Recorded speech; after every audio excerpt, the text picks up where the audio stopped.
నమస్కారం city news తెలుగుకి స్వాగతం. ఈనాటి వార్తా విశేషాలు.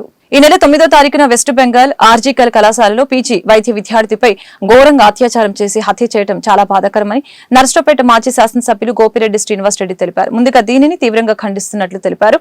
నర్సరావుపేటలోని శనివారం ఐఎంఐ ఆధ్వర్యంలో హాస్పిటల్స్ యాజమాన్యం, డాక్టర్స్, నర్సులు పాల్గొని సంఘీభావాన్ని తెలియజేయడం జరిగింది.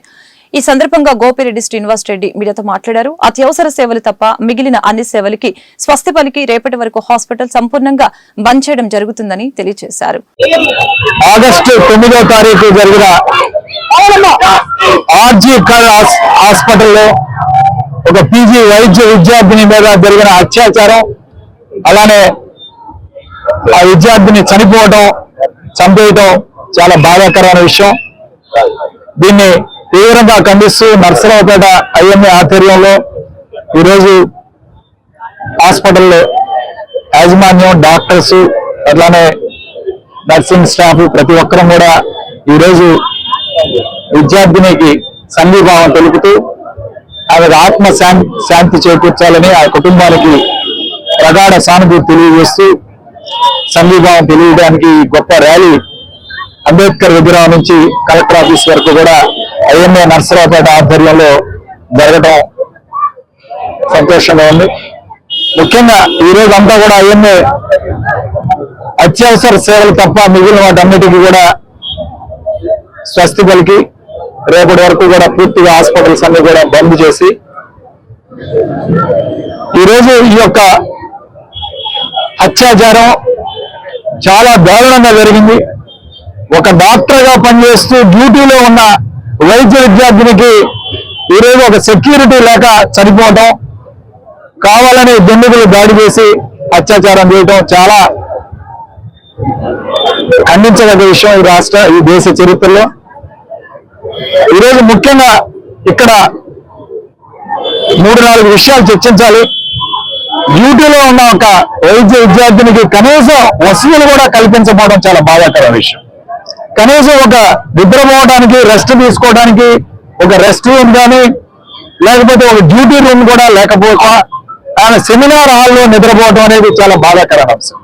మొట్టమొదట కనీస వస్తువులు ఈ ప్రభుత్వాలు కల్పించాలి అని చెప్పి ఈరోజు మేము కోరుతున్నాం. అలానే రెండోది, ఇవన్నీ కూడా సేఫ్ జోన్స్ గా ప్రకటించాలి. వాళ్ళ హాస్పిటల్స్ కానీ, మెడికల్ కాలేజెస్ కానీ సేఫ్ జోన్ గా ప్రకటించాలి.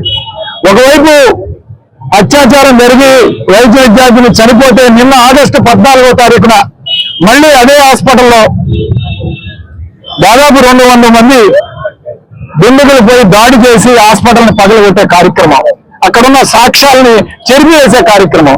అంటే ఒకవైపు ఈ రోజు చనిపోయింది అని దేశం అంతా కూడా బాధపడుతుంటే, మరొక వైపు దుండగులు వెళ్లి హాస్పిటల్ మీద దాడి చేసే కార్యక్రమం చాలా దారుణమైన అంశం. సో ఖచ్చితంగా ఇవన్నీ సేఫ్ జోన్ ఈరోజు ఎలా అయితే ఎయిర్పోర్ట్స్ లో సెక్యూరిటీ కల్పిస్తున్నారో సేఫ్ జోన్ గా. పల్నాడు జిల్లా రాజుపాలెం మండలం అనుపాలెం గ్రామంలో కొలుపులు సమర్పించి సంవత్సరమైన సందర్భంగా శ్రావణ మాసంలో 2వ ఆదివారం వేలాదిగా భక్తులు పాల్గొని మహాలక్ష్మమ్మ, ముత్యాలమ్మ దేవతల్ని బోనాలు సమర్పించడం జరిగింది. ఈ సందర్భంగా గ్రామంలో ఉన్న అన్ని కులాలు ఐకమత్యంతో పురవీధుల్లో తప్పెట్లు, తాళాల మధ్య భక్తులు వేలాది మందిగా పాల్గొని అమ్మవారికి నైవేద్యాలు సమర్పించారు. ఈ సంవత్సరంలో వర్షాలు అధికంగా పడి అన్నదాతలకి పంట పొలాలు, పాడి పరిశ్రమలు అభివృద్ధి చెందాలని అమ్మవారిని మొక్కుకున్నారు.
వార్తలు ఇంతటితో సమాప్తం. మరొక బులెటిన్లో మళ్ళీ కలుద్దాం.